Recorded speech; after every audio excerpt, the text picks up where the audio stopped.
नमस्कार। आज हम फिर प्रदूषण का मुद्दा लेके आप लोगों के बीच आए हुए हैं और आज हमसे बात करने के लिए हैं झामुमो के समाज सेवी या नेता भी कह सकते हैं। तमाम ज्वलंत मुद्दों को लेके आगे आते हैं और समाज सेवा हर समय एक कदम आगे बढ़कर काम करते हैं। तो आइए बात करते हैं मनोज सुभद्रा यादव जी से। मनोज जी, आपका हमारे चैनल में स्वागत है।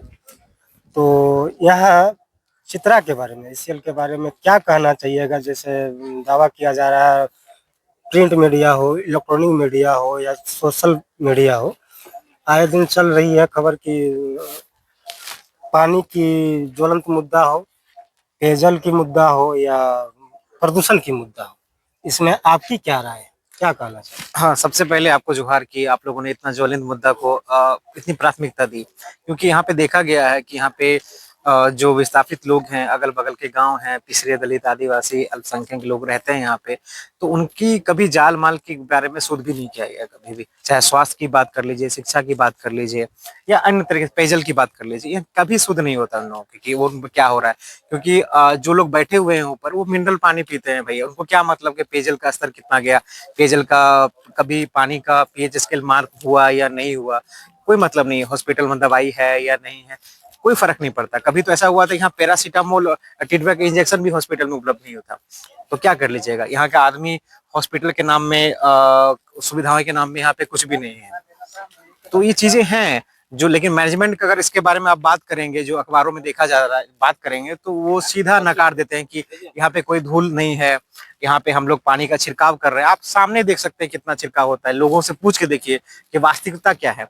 और हमें ही बाहर वाला बाप करार दिया जाता है कि बाहर वाले क्या जानेंगे यहाँ के बारे में। जी जी। तो जैसे प्रबंधन खबर चलने के बाद खबर आई थी कि ICL में एक अहम बैठक भी बुलाई गई थी, जिसके बाद खबर भी छपी कि नहीं, यहाँ प्रदूषण रोकथाम के लिए मतलब सुरक्षित है, सुरक्षा मतलब तुरंत कड़े इंतजामात है ICL प्रबंधन के पास। और पानी का जो मैटर है वो तमाम व्यवस्था दुरुस्त है, सबको पानी का सप्लाई मिल रहा है। इसके बारे में आपका क्या कहना है? ये सिर्फ लिपाप होती थी, क्योंकि आनन फानन में जैसे अखबार में खबर चली, मीडिया ट्रायल हुआ, तो इन लोगों ने आनन फानन में मीटिंग किया कि इनको कैसे लिपापोती किया जा सकता है। क्योंकि वास्तविकता आप देखिए ना भाई कि वास्तविकता कहाँ है, कहाँ पेयजल का प्रॉब्लम है, कहाँ धूल का प्रॉब्लम है, कहाँ हॉस्पिटल का प्रॉब्लम है। आप सामने से देख सकते हैं कौन झूठ बोल रहा है, कौन सच बोल रहा है, ये सामने से नजर आ जाती है चीजें। आप देखेंगे कि यहाँ पे कितने दिनों से आग लगी हुई है, 2 जगह आग पहुंच गई है, लेकिन बुझाने का प्रयास हो रहा है, लेकिन मात्र वो प्रयास ही हो रहा है। मतलब वहां पे इंटेंशन नहीं है कि उसको बुझाया जाए, क्योंकि बुझाने के कई तरीके होते हैं। अगर आप चाह लेंगे तो इतनी साइंस, इतनी टेक्नोलॉजी आगे जा चुकी है, क्या आप महीने भर लगेगा आपको एक आग बुझाने में? तो आप सोच के देखिए कि कितना बड़ा यहाँ पे घोटाला किया जा सकता है। जी जी जी।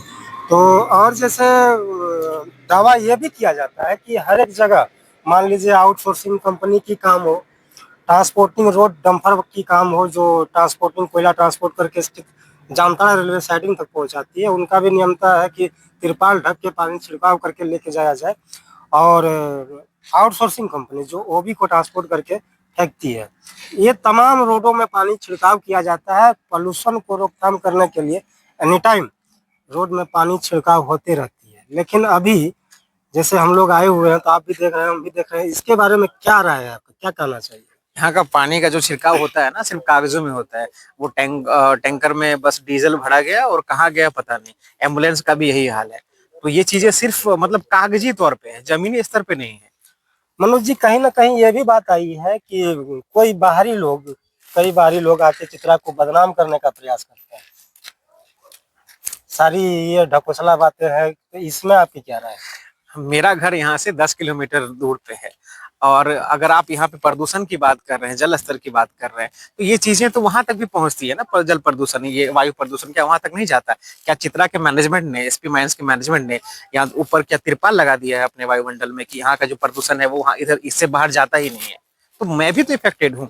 बताइए, अभी सफेद कुर्ता में देख लीजिए, पूरा काला हो चुका है, आप सामने से देख सकते हैं। तो आप सोचिए यहाँ लोगों को स्वास्थ्य संबंधी कितनी प्रॉब्लम होती होगी। टीवी कह लीजिए, बाकी का प्रॉब्लम कर लीजिए, लेकिन यहाँ जांच, एक स्वास्थ्य कैंप हुआ था कुछ दिन पहले के लिए, उस कैंप में मस्त नाम मात्र का कैंप हुआ था, ना डॉक्टर थे वहां पे, सिर्फ डॉक्टर के नाम में असिस्टेंट बिठा दिया गया था।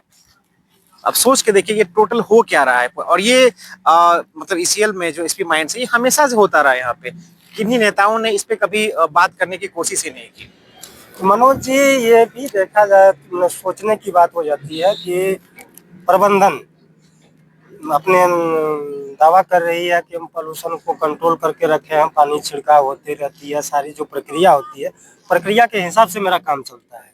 और यदि ऐसी घटनाएं हो रही है तो आप भी मतलब आप जिस पार्टी से बिलोंग करते हैं या जेएमएम की सत्ता है, हेमंत जी अभी सरकार में बैठे हुए हैं, हेमंत जी सीएम है, और ऐसा यदि हो रहा है तो आपकी इसमें क्या भूमिका रहेगी?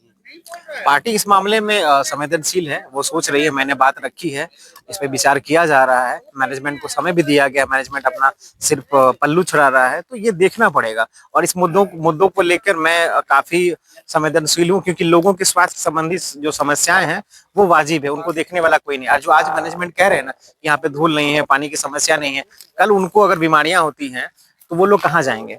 ईसीएल के तरफ संबंध में के तरफ से तो एक हॉस्पिटल भी नहीं है यहाँ पे ढंग का, जहाँ पे इलाज कर सके। जी जी जी जी मनोज जी, मेरा लास्ट और अंतिम सवाल रहेगा कि ईसीएल से विस्थापित हो, शोषित हो, ईसीएल के द्वारा जो सुविधा मिलती है और मिलना चाहिए, जैसे शिक्षा हो गया, स्वास्थ्य के बारे में, बिजली, पानी, ये सब क्या मिलती है या क्या है? ये सब के बारे में थोड़ा साफ करने का प्रयास ये खाना पूर्ति है। जहां तक बिजली की बात कर रहे हैं ना आप, 10 किलोमीटर तो दूर की बात कर दीजिए, मेरा घर पड़ता है यहाँ 2-3 किलोमीटर ठाड़ी पंचायत चल जाइए, और भी अगल बगल चल जाइए, वहां भी ईसीएल का बिजली नहीं है। और नल का तो, नाली का तो आप बात ही नहीं कर सकते कि बहुत सारे आदिवासी गाँव में चले जाइए, आपको पानी निकासी की सुविधाएं नहीं है। बताइए, सामने ही चल जा रहा है। आप कागजी बात को छोड़ दीजिए ना, आप कैमरा निकालिए, माइक निकालिए, चले जाइए गाँव में। और शिक्षा के बारे में बात करें तो शिक्षा के बात में बात कर सकते हैं। यहाँ पे एकमात्र डीएवी स्कूल चल रहा है, इस पे भी आरटीआई किया गया था, लेकिन अभी भी इस ढंग का जवाब नहीं दिया गया। इस पे अपील करने की मैं सोच रहा हूँ, इस महीने में अपील भी करूंगा इस बात। एसपी माइंस के तहत ये डीएवी स्कूल चलता है, तो जो बसें होती हैं कुछ दूर शहरजोड़ी तक जाती है। मैंने मतलब प्रबंधन को ही बोला था कि ये बसें छाताडंगल होते हुए सिमलगढ़ा, मोहनपुर इस साइड क्यों नहीं जाती, क्योंकि वहाँ पिछड़े दलित आदिवासी के बच्चों पढ़ते हैं, इसलिए इधर जब 10 किलोमीटर जा सकती है तो उधर क्यों नहीं जा सकती है? ये तो जनहित का मुद्दा है। और स्कूल में कितने एसटी, एससी, ओबीसी बच्चे पढ़ते हैं, कितने बीपीएल बच्चे पढ़ते हैं, इसकी भी तो जानकारी होनी चाहिए ना। सिर्फ खाना पूर्ति के लिए आप सारी समस्याओं को नहीं सुलझा सकते हैं, ये देखना पड़ेगा। और आप देख रहे हैं कल की बयानबाजी के बाद लोग अपना पक्ष बदल रहे हैं तुरंत, कल कुछ और बोल रहे हैं, आज कुछ और बोल रहे हैं, तो समझिए कि लोगों की कमियां कहाँ पे हैं। चलिए, तो आज के लिए इतना ही। आप